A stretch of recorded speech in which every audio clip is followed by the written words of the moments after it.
왔으면 좋겠어. 실제 며칠 걸렸느냐 하면요, 52일 걸렸어요. 52일. 돌아가서 성벽 중건할 때까지 52일 걸렸어요. 그런데 그 유다 총독으로 또 이제 그 느헤미야서 다른 부분에서 뭐라고 얘기하면 12년 동안 총독 생활을 했다는 거예요. 12년 동안. 그럼 여기서 지금 왕이 얘기하고 있는 것을 보게 되면 12년 동안을 갖다가 있다 왔다 라고 하기에는 뭔가 어떤 뉘앙스가 있지 않습니까? 그런 의미에서 52일 동안에 걸쳐서 1차 성벽 재건을 다 완성한 후에 일단 귀국했다가 재간청을 해가지고 청원을 해서 다시 또 돌아와서 그 다음에 좀 장기적으로 있다가 돌아가지 않았을까, 이렇게 우리가 추정을 하는 것이죠. 전체적인 내용은 나중에 그 대목이 나올 때 말씀을 또 드리겠습니다. 자, 어느 때 돌아오겠느냐 하고 왕이 나를 보내기를 즐겨하시기로, 즐겨하시기로. 그 다음에 이제 또 답변하는 거예요. 세 번째, 느헤미야가 내가 기한을 정하고, 기한을 정해 얼마 있다 오겠습니다. 기한을 정했다는 거예요. 근데 성경에는 몇 날 있다 올 것에 대해서는 언급이 없다는 것이죠. 그래서 그 52일 만에 성벽이 재건되어지고 총 12년 동안 총독직을 수행했다라는 이 내용을 이제 5장과 6장에서 살펴보게 되는데, 그런 것을 감안하게 되면 일단 52일 동안 성벽 중건을 마치고 돌아갔다가 잠시 있다가 다시 필요성을 또 아뢰고 또 허락을 받아서 다시 돌아오지 않았겠는가. 그래서 12년, 전체적인 기간이 12년이 되지 않았겠는가. 그렇게 이제 추정을 하고 있는 것이죠.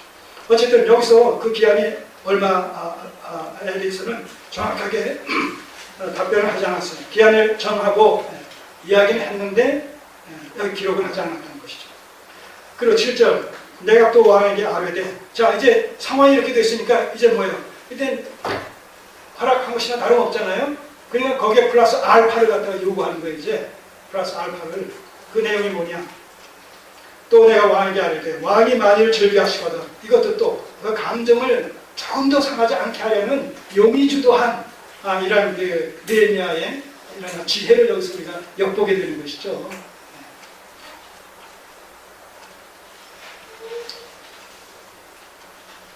만일 즐겨하시거든 강서편 총독들에게 내리시는 조서를 내게 주사, 조서를 한 장 써주세요. 왜냐하면 좀 타 지역에 가는 것이기 때문에 아까 말씀드린 대로 127도로 구분되어 있단 말입니다. 페르시아 제국이.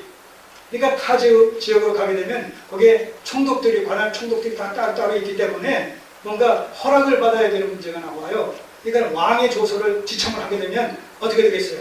보여만 주면 무사통과 이렇게 되지 않겠습니까? 이걸 염두에 둔 지금 그 부탁이죠. 자, 그래서 강서편 총독들에게 내리시는 조서를 내게 주셔서 저희로 나를 용납하여 유다까지 통과하게 하시고 무사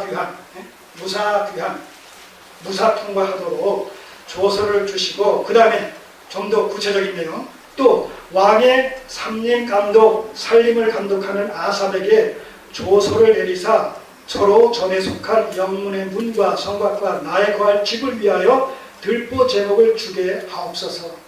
필요한 자재들을 갖다가 공급받을 수 있도록 이 살림을 맡은 관장에게 조서를 좀 써달라는 거예요. 거기에는 자기가 거처할 이런 숙소까지도 숙소를 짓기 위한 자재까지도 지금 요구하면서, 그러니까 이런 내용을 보게 되면 뭐예요? 그 3-4개월 동안 기도만 한 것이 아니라 그 이후에 왕이 허락한다라는 것을 전제했을 때 무엇이 필요하고 어떻게 이런 것을 일일이 준비할 것인가라는 세부 항목에 대해서 다 마스터 플랜을 짰다는 것이죠.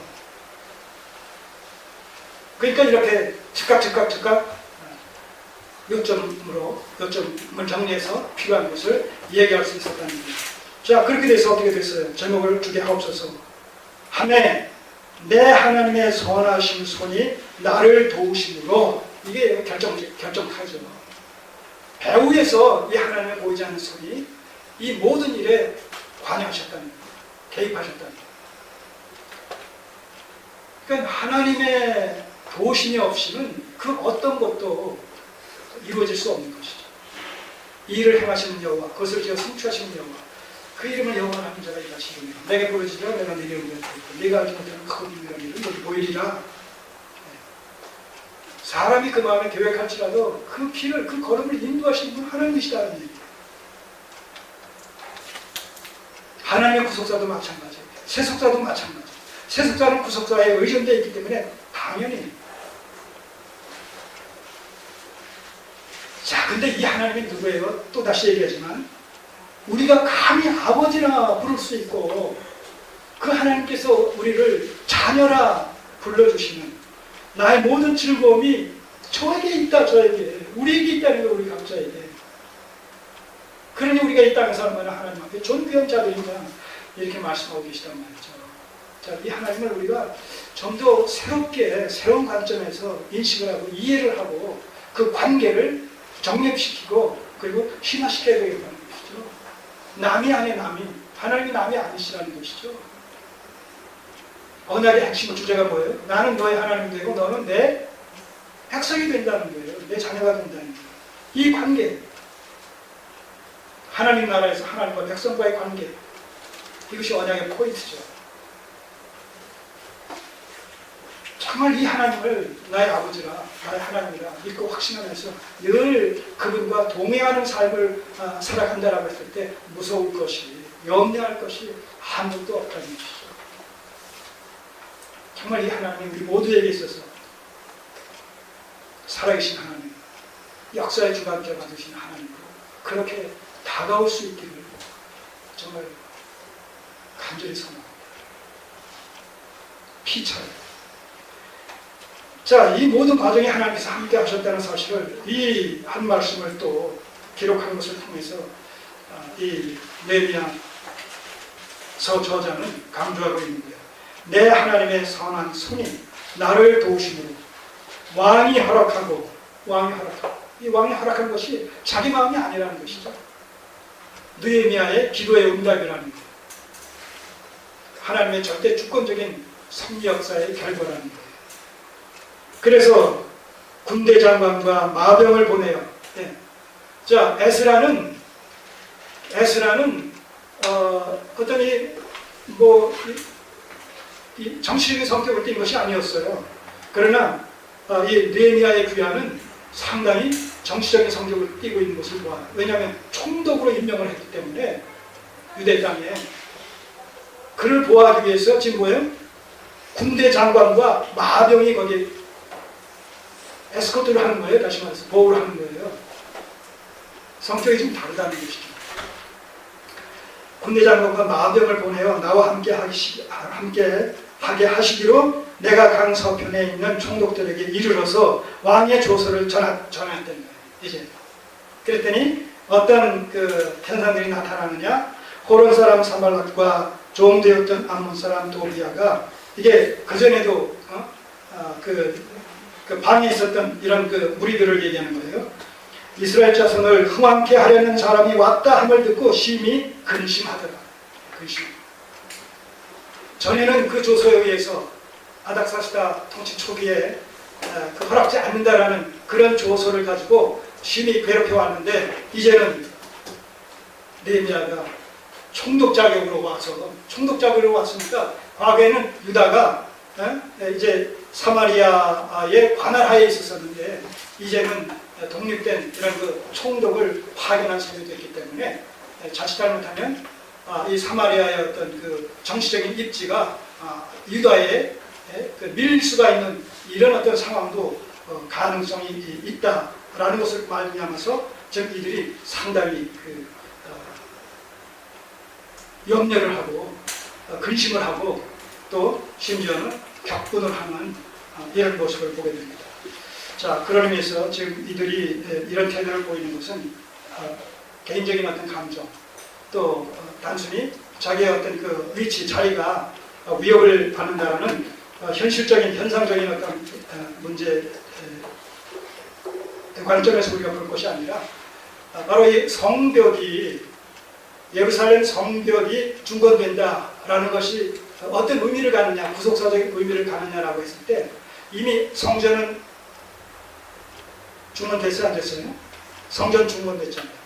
자, 그 다음에 이스라엘 남은 자들이 바벨론 포로에서 돌아왔잖아요. 남은 자들. 그 다음에 성벽이 둘러쳐진다라고 했을 때, 이제 이 하나님 완전히 세트가 이루어지는 것이거든요. 성전만 있어도 안 돼요. 성벽이 있어야지 그 성전을 성벽이 보호한단 말이죠. 그러니까 이제 성벽이 둘러쳐지게 되면 그 안에 있는 성전과 그 안에 이스라엘 백성들이, 남은 자들이 그 외부의 어떤 침략으로부터 보호를 받을 수 있는, 그래서 성벽은 밖과 내부를 차별화시키는, 또 안에 사람을 보호해주는 그런 다양한 어떤 기능이 존재하는 것으로 말미암아서 성벽이 완전히 중건이 되어진다라고 했을 때, 성전과 성벽과 그 다음에 남은 자들, 포로 귀한 자들, 이 3요소가 합쳐지게 되면 뭐가 돼요? 뭐가 돼요? 성전은 뭐의 상징이에요? 하나님의 임재의 상징 아니겠습니까? 하나님께서 통치하신다는 얘기예요. 왕, 그 다음에 백성, 그 다음에 그 바운더리 하는 하나님 나라가 되는 거 아니겠습니까?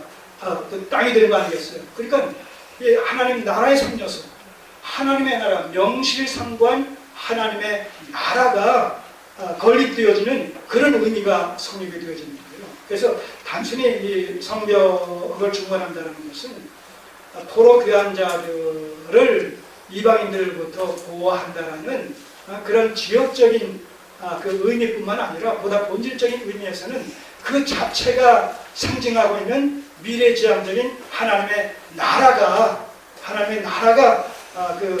이루어지는 것으로 말미암아서 바로 예수 그리스도로 말미암는 메시아 왕국, 곧 교회가 완성되어진다는 그런 의미가 성립이 되어지기 때문에 지금 이런 이방 무리들이 지금 이렇게 세력을 형성해서 계속 방위 공작을 핀다는 것은 에베소서 6장 12절에 있는 말씀같이 하나님의 나라를 끊임없이 방해하는, 공략하려고 하는 이런 사단의 무리와의 영적 싸움에 직면한 교회의 모습을 우리가 여기서 보게 된다는 것이죠. 이해하시겠습니까? 네.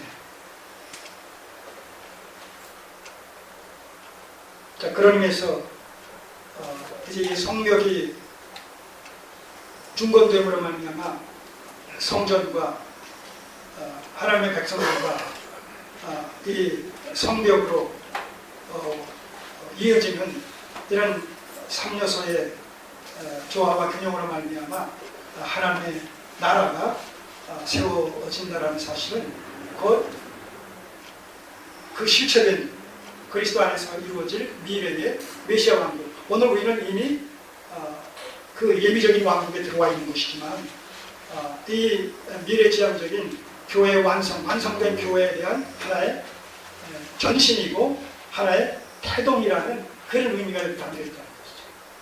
미래지향적인 완성된 교회의 하나의 전신이 되어지고 그 교회를 태동하는 그런 구속사적인 의미가 여기 담겨 있다.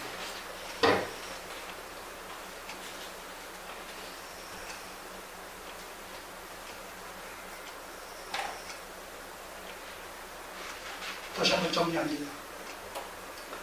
하나님 오늘도 살아계십니다. 기뻐하신 뜻대로 세상 역사를 방편 삼아 하나님의 남은 구속사를 성취시켜 나가십니다. 이스라엘의 역사 속에 함께 하셨던 하나님, 신약시대의 역사 가운데서도 함께하고 계시다.